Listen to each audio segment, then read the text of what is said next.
आकाशवाणी भोपाल से प्रस्तुत हैं प्रादेशिक समाचार। नमस्कार, समाचारों के साथ मैं दीपा सिंह। पहले मुख्य समाचार।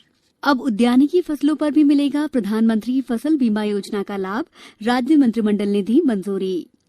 ज्योतिरादित्य सिंधिया, दिग्विजय सिंह और सुमेर सिंह सोलंकी सहित 45 नेताओं ने ली राज्यसभा सदस्यता की शपथ। मुख्यमंत्री शुक्रवार को कोविड-19 पर करेंगे विभिन्न क्षेत्रों के लोगों से चर्चा। वहीं प्रदेश में कोरोना संक्रमितों की संख्या हुई 24,000 के पार और बारिश का इंतजार कर रहे लोगों में मौसम विभाग ने जताई उम्मीद। अब समाचार विस्तार से। राज्य सरकार ने आज प्रदेश में प्रधानमंत्री स्ट्रीट वेंडर्स आत्मनिर्भर निधि योजना और राज्य सरकार द्वारा ग्रामीण क्षेत्र के स्ट्रीट वेंडर्स के लिए शुरू की गई ग्रामीण पथ व्यवसायी उत्थान योजना के अंतर्गत बैंकों से ऋण लेने के लिए स्टाम्प शुल्क अधिकतम 50 रुपये निर्धारित करने का निर्णय लिया है। आज भोपाल में मुख्यमंत्री शिवराज सिंह चौहान की अध्यक्षता में हुई मंत्रिपरिषद की बैठक में प्रधानमंत्री फसल बीमा योजना के अंतर्गत उद्यानिकी फसलों के लिए मौसम आधारित फसल बीमा योजना को नए दिशा निर्देशों के अनुसार क्रियान्वयन की स्वीकृति प्रदान की गई। वहीं मंत्रिपरिषद ने उद्योग संवर्धन नीति 2014 के अंतर्गत परिधान क्षेत्र में रुपए 25 करोड़ से अधिक पूंजी निवेश की विनिर्माण इकाइयों को मेगा स्तर की औद्योगिक इकाई मान्य किए जाने संबंधी संशोधन को मंजूरी दी। मंत्रिपरिषद ने कोरोना से दिवंगत पुलिसकर्मी यशवंत पाल और देवेंद्र कुमार चंद्रवंशी के परिजनों को अनुकंपा नियुक्ति प्रदान किए जाने का भी निर्णय लिया है। प्रदेश से राज्यसभा के लिए चुने गए भारतीय जनता पार्टी के ज्योतिरादित्य सिंधिया और सुमेर सिंह सोलंकी एवं कांग्रेस के दिग्विजय सिंह सहित 45 नेताओं ने आज राज्यसभा की सदस्यता और गोपनीयता की शपथ ली। राज्यसभा के सभापति एम वेंकैया नायडू ने सुबह सदन में कोरोना महामारी से बचाव के लिए लागू परस्पर सुरक्षित दूरी, मास्क और सैनिटाइजर से हाथ साफ करने के मानकों का कड़ाई से पालन कराते हुए नए सदस्यों को शपथ दिलाई। 20 राज्यों में राज्यसभा के चुनाव जून में कराए गए थे और इनमें 61 नए सदस्य निर्वाचित हुए। श्री वेंकैया नायडू ने सदन के नए सदस्यों को शुभकामनाएं देते हुए बुधवार को कहा कि सदन में हाल में चुनकर आए सदस्यों को सदन की कार्यवाही और संसदीय नियमों की जानकारी देने के लिए जल्दी ही प्रबोधन कार्यक्रम का आयोजन किया जाएगा। उन्होंने कहा कि नए सदस्यों को सदन की कामकाज की प्रणाली से परिचित होना आवश्यक है। प्रदेश में कोरोना मरीजों की संख्या बढ़कर 24,000 से अधिक हो गई है। वहीं अब तक 16,000 से अधिक लोग स्वस्थ हो चुके हैं। राजधानी भोपाल में कोरोना के 153 नए मामले मिलने के बाद कुल संक्रमितों की संख्या बढ़कर 4,822 तक पहुंच गई है। सीहोर जिले में कोरोना पॉजिटिव मरीजों की संख्या बढ़कर 118 हो गई है। सीहोर नगर में प्रशासन द्वारा दुकानें खुलने का समय अब सुबह 10 बजे से शाम 7 बजे तक किया गया है। वहीं जिले के नसरुल्लागंज में कोरोना संक्रमण के मामले लगातार बढ़ने के बाद आज से 4 दिन का संपूर्ण लॉकडाउन किया गया है। गुना जिले में कोरोना संक्रमण बढ़ने के कारण जिला प्रशासन ने शनिवार और रविवार को लॉकडाउन लागू करने का निर्णय लिया है। सबसे पहला निर्णय यह है कि अब लॉकडाउन जो है वो शनिवार और रविवार दोनों दिन होगा। यह गुना अनुविभाग के लिए होगा, गुना सब डिवीजन के लिए। शेष सब डिवीजन में अगर एसडीएम चाहें तो इसे रविवार सोमवार भी कर सकते हैं। ये निर्णय उन पर छोड़ा गया है। लॉकडाउन का पालन सख्ती से कराया जाएगा। लॉकडाउन में जो अत्यावश्यक सेवाएं हैं उन्हीं को अनुमति रहेगी और वो भी उनके परिचय पत्र के आधार पर अनुमति रहेगी। यह सुनिश्चित किया जाएगा कि सड़क पे कोई वाहन न दिखे। अगर कोई मरीज या अत्यावश्यक सेवा के लोग हैं तो उनको अपना परिचय पत्र या डॉक्टर का परिचय ये दिखाना पड़ेगा। खंडवा जिले में कोरोना संक्रमण से मुक्त होने पर आज 11 लोगों को जिला अस्पताल से डिस्चार्ज कर दिया गया। देवास जिले में आज 14 व्यक्ति संक्रमित पाए गए हैं। कटनी जिले में 13 लोगों की कोरोना पॉजिटिव पाए जाने के बाद कुल संक्रमितों की संख्या बढ़कर 71 पहुंच गई है। बैतूल जिले में बाहर से आने वाले व्यक्तियों को 14 दिनों के लिए होम क्वारंटाइन रहना जरूरी कर दिया गया है। सतना जिले में 5 अगस्त तक सभी धार्मिक स्थल बंद रखने के साथ ही ग्रामीण और शहरी क्षेत्र में हाट बाजार भी नहीं लगाए जाएंगे। शहडोल जिले में कोरोना के 3 नए मामले सामने आने के बाद संक्रमितों की संख्या बढ़कर 53 हो गई है।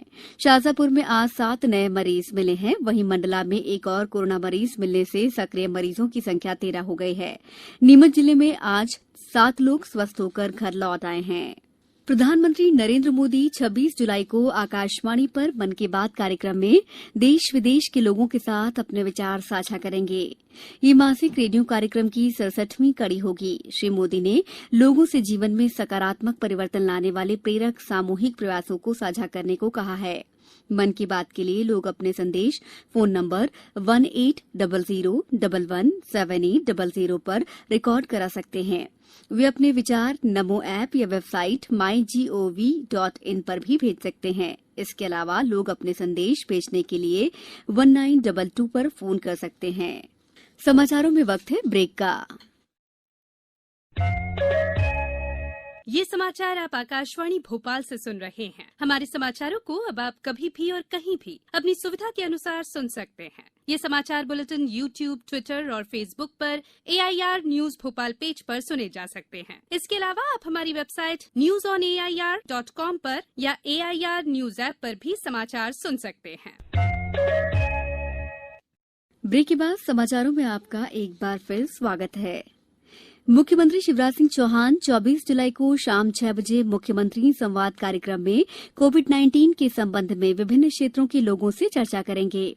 भोपाल में कोरोना के बढ़ते हुए मामलों पर प्रभावी अंकुश लगाने के उद्देश्य से लोगों को जागरूक करने की ये नई पहल की जा रही है। वेबकास्ट के जरिए लगभग 40 मिनट के कार्यक्रम में लोग अपने अपने मोबाइल पर सीधा प्रसारण देख सकेंगे। मध्य प्रदेश उच्च न्यायालय ने शराब ठेकों के संचालन के लिए राज्य सरकार की नई टेंडर नीति को हरी झंडी दे दी है। आज इस मामले में फैसला देते हुए उच्च न्यायालय ने कहा है कि मौजूदा नीति पर अमल किया जाए। अदालत ने शराब ठेकों की निविदा की रकम कम करने और ठेके निरस्त करने की मांग को मानने से साफ इनकार कर दिया। गौरतलब है कि कोरोना संक्रमण का हवाला देते हुए प्रदेश के शराब ठेकेदारों की ओर से उच्च न्यायालय में 37 याचिकाएं दायर की गई थीं। याचिकाओं में नीलामी की रकम कम करने और ठेकों को निरस्त करने की मांग की गई थी। हाईकोर्ट ने राज्य सरकार की दलीलों को सही मानते हुए नई शराब नीति को ही यथावत रखा गया है। आवंटन करने के बारे में लगभग 3 दर्जन से ज्यादा याचिकाएं थी, उनको हाईकोर्ट ने निरस्त कर दिया है और ये कहा है कि ठेके जो कोविड के पहले आवंटित हुए थे वो ठेके अभी भी चलाए जा सकते हैं और यदि ठेकेदारों को 2 महीने समयावधि टोटल कॉन्ट्रैक्ट पीरियड में बढ़वानी है तो इसके लिए सरकार ने पहले ही ऑफर किया है, वो 2 महीने आगे इस ठेका अवधि को बढ़ा सकते हैं। प्रदेश की जनपद पंचायत कर्मियों ने कोरोना निदान के लिए आज पंचायत और ग्रामीण विकास मंत्री महेंद्र सिंह सिसोदिया को मुख्यमंत्री सहायता कोष के लिए 5 लाख रुपए राशि का चेक सौंपा। इस मौके पर श्री सिसोदिया ने कहा कि कोरोना संक्रमण से निपटने के लिए जनपद पंचायतें भी सक्रिय भूमिका निभा रही हैं। उन्होंने कहा कि हमें कोरोना के प्रति सजगता और जागरूकता लाने के साथ सावधानियां बरतनी होंगी। इसके लिए शासन द्वारा जारी गाइडलाइन का पालन करने के साथ ही ग्रामीणों को भी प्रोत्साहित करना होगा। प्रदेश में मानसूनी वर्षा का दौर जोर पकड़ता दिखाई नहीं दे रहा है। पिछले 24 घंटों के दौरान राज्य के रीवा, शहडोल, जबलपुर, सागर, होशंगाबाद संभागों में कहीं कहीं बारिश दर्ज की गई। सबसे अधिक 8 सेंटीमीटर बारिश खातेगांव में दर्ज की गई।